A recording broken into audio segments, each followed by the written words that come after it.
Master minds commerce చదవాలనుకునే 10th inter విద్యార్థుల తొలి ఎంపిక. నిజంగా వాసు ఇంటూరి గారు అంటే నాకు తెలిసినంత వరకు బుల్లితెరకి ఒక రాజమౌళి అని చెప్పుకోవచ్చు ఆ రోజుల్లోనే. ఎందుకంటే అమృతం సీరియల్ వచ్చి 24 ఇయర్స్ అయిపోయింది. ఇప్పటికి స్ట్రెస్ బస్టర్ అని చెప్పుకోవచ్చు. అండ్ తెలుగు వాళ్ళకి ఇక్కడే కాదు, ఎన్ఆర్ఐస్ లో ఉన్న తెలుగు వాళ్ళకి కూడా ఇప్పటికి యూట్యూబ్ ఓపెన్ చేసి కాసేపు రిలీఫ్ అవ్వడానికి అమృతం సీరియల్ చూసే స్థాయికి అప్పటి నుంచి ఇప్పటికి కూడా మనం ఉన్నాము అంటే దాంట్లో ఉన్న ఆ కమ్మదనం, దాంట్లో ఉన్న ఆ కామెడీ టైమింగ్ కావచ్చు. ఇప్పటికి మనం ఎన్నిసార్లు చూసినా కానీ సీరియల్ నవ్వకుండా ఉండలేము అనమాట. పిచ్చి పిచ్చిగా నవ్వుకుంటాం. చిన్నవి తెలియకుండా వేస్తారు పంచ్లు. ఎలా అనిపిస్తుంది ఆ జర్నీ దేర్ టు హియర్ అంటే? ఓ మై గాడ్, చాలా పెద్ద జర్నీ మీది చెప్పాలంటే. చాలా చాలా అదృష్టం నాకు పర్టికులర్గా ఆ ప్లాట్ఫామ్లో, జస్టిల్లో అనే ప్లాట్ఫామ్లో గంగరాజు గారి శిష్యరికంలో ఆ ప్రాజెక్ట్ చేయటం అనేది, అది ఇంకా అంటే టిల్ ద డెత్ గుర్తుపెట్టుకునే అంత ప్రాజెక్ట్ అవటం అనేది నాకు అంతకంటే అదృష్టం ఏముంటది చెప్పండి. ఫస్ట్ స్టోరీ రాసిన తర్వాత మీకు ఒక రోల్ ఉందని మీరు రాసుకున్నారా లేకపోతే? లేదు, ఫస్ట్ ఎపిసోడ్స్ లో నేను ఉన్నాను. మీరు చూస్తే ఆల్మోస్ట్ 45 ఎపిసోడ్స్ తర్వాతే ఎంటర్ అవుతుంది ఆ క్యారెక్టర్.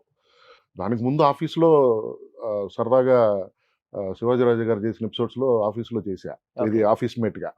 అవి ఇంకా ఇప్పుడు స్టాఫ్ కావాలి అన్నప్పుడు కొంతమందిని ప్లాన్ గా ఉన్నప్పుడు పిలిచేసిన తర్వాత ఇంకెక్కడన్నా ఒక సీట్ ఖాళీగా ఉంది అని అంటే అసిస్టెంట్ డైరెక్టర్లే కదా ఫిలప్ చేస్తారు. అలా ఫిలప్ చేసిన క్యారెక్టర్ ఒకటి చేసా అప్పుడు. అది ఎవరికి గుర్తు కూడా ఉండదు కాబట్టి సర్వం క్యారెక్టర్ బాగా గుర్తుండిపోయింది. నేను ప్లాన్ కాదు. సో సర్వం చేసినప్పుడు మీకు ఒక 20 సంవత్సరాలు ఉంటాయా? 25. ఓకే. సో ఇప్పుడు 24 ఇయర్స్ అంటే ఇప్పుడు చెప్పడానికి నాకే ఇది లేదు. 48 నడుస్తుంది. ఓకే. ఇప్పటికి ఎక్కువ వైరల్ చేస్తూ ఉంటారు ఆ క్యారెక్టర్ చేసినప్పుడు వాళ్ళ ఏజ్, ఇప్పుడు ఏజ్ ని, శివాజీ రాజా గారిని, మిమ్మల్ని, అండ్ ఆయన శివనారాయణ గారిని, రాగిణి గారిని, అనితా చౌదరి గారిని, గుండు హనుమంతరావు గారిని భలే చేస్తుంటారు. సో 30, 65, 20, 45 అనుకుంటారు అప్పుడు. సో బట్ అమృతం 2 చేసే అంత సత్తా మీ దగ్గర ఉంది, అంత కాంటెంట్ కూడా మీ దగ్గర. ఎందుకంటే మళ్ళీ వద్దనుకున్నారు అమృతం 2 చేసాం. అమృతం ద్వితీయం అని G5 లో వెబ్ సిరీస్ గా చేసాం. అప్పుడు ఆ టైంకి అలా అందరం కుదిరింది. మళ్ళీ చేయాలి అని అంటే అందరం బిజీగా, అంటే హర్ష గారు తన సినిమాల్లో బిజీగా ఉన్నారు, శివనారాయణ గారు మూవీస్ లో బిజీగా ఉన్నారు, నేను నా ఓన్ ప్రొడక్షన్ దీంట్లో ఇదిగా ఉన్నాను. అయినా కూడా టైం వెసులుబాటు తీసుకొని అమృతం ద్వితీయం అని చేసాం. మిస్ హనుమంతరావు గారు, ఆయన లేరు అప్పటికి. సో ఆ ప్లేస్ లో ఎల్వి శ్రీరామ్ గారు చేశారు అంజి క్యారెక్టర్. అది వెబ్ సిరీస్ గా చేసాం. 24 ఎపిసోడ్స్ G5 లో ఉంటుంది. సో అసలుకి మీరు ఇండస్ట్రీకి డైరెక్టర్ అవుదామని వచ్చారా, యాక్టర్ అవుదామని వచ్చారా? రైటర్, డైరెక్టర్ అంతే. సో యాక్టర్ అనేది లేదు అది యాక్సిడెంటల్. అది అందుకే నేను ఎప్పుడు అది పెద్దగా సీరియస్ గా తీసుకోలే రోషన్ బాబు. నేను అది పేరు ఎంత పేరో వచ్చింది, అది ఎంతో తెలియదు, దాని కొలత తెలియదు మనకి. ఇది కదా ఇటువైపు ఇంట్రెస్ట్ కదా అని అన్నప్పుడు నేను అమృతం అయిపోయిన తర్వాత 1 సినిమాలు వస్తుంటే చేస్తూ మై నేమ్ ఈజ్ మంగతర్ అని డైలీ సీరియల్ డైరెక్షన్ వచ్చింది. అది కూడా వాళ్ళు నన్ను చూస్ చేసుకొని స్క్రిప్ట్ చదవండి, మీరు నచ్చితే చేయండి. చదివిన తర్వాత భలే ఉంది స్క్రిప్ట్. అదొక అమ్మాయి స్టోరీ, రెగ్యులర్ డైలీ సోప్ లాగా కాదు, ఒక సెమీ కామెడీ. చాలా నచ్చింది అది. వాళ్ళు ఎక్కడి నుంచో ఒక సోర్స్ తీసుకొని చేశారు స్క్రిప్ట్. అది మన హీరో సురేష్ గారు ప్రొడ్యూసర్, వాళ్ళ రాయశ్రీ గారు స్క్రీన్ ప్లే. చాలా బాగా రాశారు అనమాట. స్క్రిప్ట్ నచ్చి చేద్దామని నేను అది డైలీ సీరియల్ పెట్టుకున్నాను. అయిపోయింది 1 year 2 years పోయింది. అలా నేను ఆర్టిస్ట్ గా సీరియస్ గా తీసుకోవాలి అప్పుడు. ఇప్పుడు తీసుకుంటున్నా. అడుగుతుంటున్నా, మీరు సర్వంగా అంత పాపులర్ ఏంటి, సినిమాలు ఎక్కువ కనపడరు అని అంటే ఎంతమందికైనా ఎక్స్ప్లెయిన్ చేస్తాను నేను. ఇంకా ఇటున్నాను అని. బట్ ఆ ఫేమ్ కూడా ఇప్పుడు వస్తున్నాయి, మూవీస్ చేస్తున్నా. సో బహుశా నాకు తెలిసి ఇప్పుడు మీరు యాక్ట్ చేస్తున్న మూవీస్ లో ఉన్న హీరోస్ మొత్తానికి ఫేవరెట్ సీరియల్ కూడా అమృతం. సర్వాన్ని అసలు మర్చిపోరు. డెఫినెట్ గా. ఫస్ట్ ఎవరిని, మన శ్రీ విష్ణు గారితో రాజరాజ చోర సినిమా చేసినప్పుడు ఫస్ట్ మీటింగ్. ఆయన అసలు ఎంత ఎగ్జైటింగ్‌గా చెప్పారో అమృతం ఆయనకి ఎంత ఇష్టం అనేది. అది చెప్తుంటే చాలా హ్యాపీగా అనిపిస్తుంటది. అట్లా అది ఆల్మోస్ట్ అందరు హీరోస్ తో మంచి మంచి ఆ! రోల్స్ చేసుకుంటూ వచ్చారు. ఆ! ఆ? అందరితో చేయలేదు. కొంతమందితో. ఒక 80% అయిపోయింది. హీరోలా? ఆ. ఏది లేదు లేదు. ఆ? అన్ని చేయలేదబ్బా! గోపీచంద్ చేశారు, గోపిచంద్ గారితో చేశాను. ఆ. బాలకృష్ణ గారితో చేశాను. బాలకృష్ణ గారితో చేశారు, తర్వాత ఇప్పుడు అల్లు అర్జున్ తో చేశారు. ఆయన కాంబినేషన్ ఏం పడలా. అది హ్మ్. ఎంత 3 రోజులు చేసిందది. ఓకే. కాంబినేషన్ ఏం పడలేదు. హ్మ్. ఇంకుంటుందేమో తెలీదు. హ్మ్. పుష్పలో. ఆ! హ్మ్. శ్రీ విష్ణు గారితో చేశాను. శర్వానంద్ గారితో చేశాను. హ్మ్. అట్లా అంటే ఇప్పుడు మీరు అన్నారు రైటర్ కమ్ డైరెక్టర్. అంటే ఇండస్ట్రీలో ఎక్కడో ఒక చోట నా పేరు వినపడాలి అనేది ప్రతి ఒక్కళ్ళకి తాపత్రయం. హ్మ్. అది either actor, either director, either writer, either producer. హ్మ్. మీరు అన్ని రకాలుగా నాకు తెలిసినంత వరకు 24 క్రాఫ్ట్స్‌కి సంబంధించిన ప్రతి దాంట్లో కష్టపడిన వ్యక్తులలో మీరెప్పుడూ ఉంటారు కూడా. బట్ అంటే ఇప్పుడు చిన్న తెర మీద మీరేంటో ప్రూవ్ చేసుకున్నారు.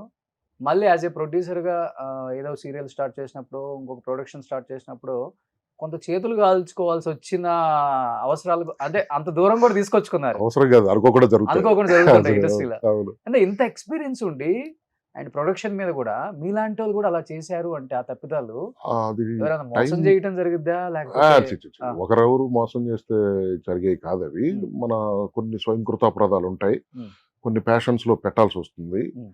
అనుకోకుండా దాంట్లో వేరే రకాల ఇబ్బందులు రకరకాలుగా వస్తుంటాయి. అది మనకు తెలీదు. మనం ప్రెడిక్ట్ చేయలేము. ఓకే. ప్రెడిక్ట్ చేయకపోతేనే జరుగుతాయి కదా! లేకపోతే అది జాగ్రత్త పడతాంగా. హ్మ్. ఆ! అది అలా జరిగింది. దానివల్ల నాకేం పెద్ద నొప్పి అనిపియలే. చిన్న ముళ్ళు అంతే. అలా హ్మ్. గుచ్చుకుంది తీసి అవతల పడేసాం. హ్మ్. Now happy. కానీ కోట్లలో నష్టపోయారు కదా! కోట్లు ఏం కాదులే నువ్వు మరి ఎంతనే తర్వాత సంగతి గాని ఆ! అన్ని కోట్లు ఏడ సంపాదించాం కోట్లల్లో పోగొట్టడానికి. హ్మ్. అంటే కోటి దాటగానే కోట్లు అనేస్తావా? అంతే కదా! అదేం కాదు. ఆ! నువ్వు ఫన్నీగా మాట్లాడుతూ నన్ను కమిట్ చేయకు. ఎంతో కొంత నష్టపోయావు. అయిపోయింది దాని గొడవ ఎందుకు ఇంకా ఆ! గుర్తు చేసుకునేవి కాదు కదా అవి. అంటే డైరెక్టర్‌గా ఒక పడవ మీద మంచి ప్రవాహం బాగా వెళ్తున్నారు వెళ్తుంది. కదా! అవును. ఎందుకని ఒకసారిగా ఆ స్టెప్ ఏసారు ఆ టైంలో అసలకి?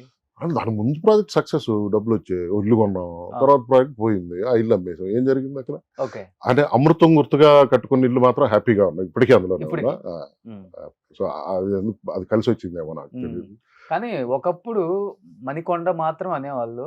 ఆ! ఇప్పుడు మణికొండ అంటున్నారు. ఎప్పుడో అయిపోయింది. బట్ మణికొండ కాకముందే మణికొండ మొత్తం కొనేసారు సగం వాసు ఇంటూరి గారు. అబ్బా! ఓల్డ్ అబ్బా! కాలనీ నువ్వు ఆపిక బాబోయ్! ఇట్లాంటివి చెప్పలేము. మణికొండ మొత్తం నేను పెళ్లి కాకముందు నుంచి ఆఫీస్ ప్రశాసన్ నగర్ కదా! మాకు హ్మ్. ఆ కింద బ్యాచిలర్స్‌గా ఉన్నప్పుడు నేను, నాతో పాటు నా కొలీగ్ ఇంకొక డైరెక్టరు, ఎడిటరు హ్మ్. ఆఫీస్ టీమ్‌లోనే నలుగురం కలిసి ఉండేవాళ్ళం అక్కడ. ఓకే. 2002లో నేను 2002 ముందు ఇటున్నాను. హ్మ్. సనత్ హ్మ్. నగర్, హ్మ్. ఎస్ఆర్ హ్మ్. నగర్ హ్మ్. వైపు. దూరం అయిపోతుందని ఆఫీస్‌కి దగ్గరగా అంటే ఒక ఫ్రెండ్ కెమెరామన్ అక్కడే ఉంటాడు. అతని సజెషన్ మీద అక్కడ రూమ్ తీసుకొని అక్కడున్నాం. హ్మ్. అంతేగాని ఎక్కువ రోజులు ఉన్నంత మాత్రాన మణికొండ మొత్తం నాదెందుకు అయిపోద్ది? ఓకే. కానీ ముందు జాగ్రత్త పడి కొంత చేసాం. కొంత నేను చేసుకున్నారంటే మీరు 2005లో స్థలం కొనుక్కున్నాడు. ఆ టైంలో కొంచెం బావున్నింది రియల్ ఎస్టేట్ గూడా అప్పుడు. హ్మ్. మీ అందరికీ తెలిసే ఉంటది. మేబీ నువ్వు చిన్నపిల్లాడివై ఉంటావు. అవునవును. ఇప్పుడు మీరు చూస్తే ఎలా ఉంది? అప్పుడు మేము చూసినప్పుడు గజం 2000, 2500 ఇలా ఉండేది. హ్మ్. ఇవాళ చూస్తే 2,00,000. ఓకే. అంటే ఎవరు ఇంత అయిపోద్దన్న విజను ఉన్నవాళ్ళు బాగుపడ్డారు. హ్మ్. హ్మ్. మనకి చాలా అప్పుడేదో బావుంది గదా! అని చేతిలో ఉన్న డబ్బులు అలా అలా ఒక 4 సైట్లు కొనటం, అమ్మడం ఇలా ఏదో చేసాం. ఓకే. హ్మ్. హ్యాపీ. అది కంటిన్యూ చేయలే. ఓకే. ఎంత అవుద్దో తెలీదు. అంత ఆలోచన లేదు. మన ఫీల్డ్ అది కాదు ఫస్ట్. ఏదో అప్పుడు కుదిరింది సరదాగా చేసాం. 4 డబ్బులొచ్చాయి అని అనుకున్నాం గానీ, మనది ఇది పనిది. ఇందులోనే చాలా బిజీగా ఉంటాను నేను. డైరెక్టర్‌గా ఆర్టిస్ట్‌గా చేస్తూ దీంట్లో ప్రొడ్యూసర్ అయిన తర్వాత ఇంకా ఫుల్ టైమ్ దాని మీద పెట్టాల్సొచ్చింది. ఓకే.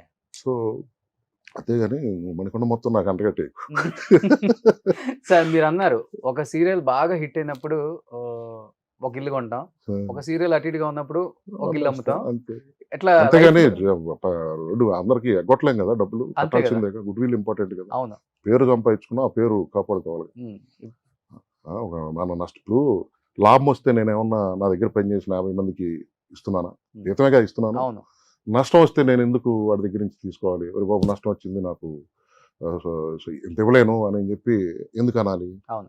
పని చేసిన దానికి పూర్తిగా ఇవ్వాలి. హ్మ్. అంతే. హ్మ్. హ్మ్. నా దగ్గరకొచ్చి 10 రోజులు పని చేశాడో, 100 రోజులు పని చేశాడో, ఆ 100 రోజులు అతను ముందు మాట్లాడుకున్న రెమ్యునరేషన్ కావచ్చు, జీతం కావచ్చు ఇచ్చేయాలంతే. కొన్ని ఎథిక్స్ మోరల్స్ ఫాలో అవుతారు. ఉండాలి. లేకపోతే ఎందుకంటే- ఇలా ఇప్పుడు ఈ ఇండస్ట్రీలో ఉండాలనుకుంటున్నాం, పారిపోవాలనుకోవట్లా, పారిపోతే ఒక రోజుతో అయిపోతుంది. ఓకే. ఎందుకు మనం వచ్చింది ఎందుకు మనం ఆ? పైగా వాడి కష్టం నాకు ఎందుకు? ఒకటే ప్రిన్సిపల్, నాకు లాభం వస్తే నేను ఏమన్నా ఇస్తున్నాను సంతోషంగా, ఒక 5 పైసలు 10 పైసలు ఇవ్వచ్చు. ఐ మీన్ నేను అనేది, నేను ఓ ₹1 వచ్చేసింది అనుకో, సరదాగా ఒక end of the day closing అప్పుడు పార్టీ పెట్టి సరదాగా అందరికి గిఫ్ట్ ఇస్తాం, ఒక 5,000 10,000 ఇస్తాం, అది అది మన సంతోషం. ఓకే. సుమన్ టీవీలో మీ పర్సనల్ అండ్ బిజినెస్ ప్రమోషన్స్ కోసం కింది నెంబర్కి కాంటాక్ట్ చేయండి.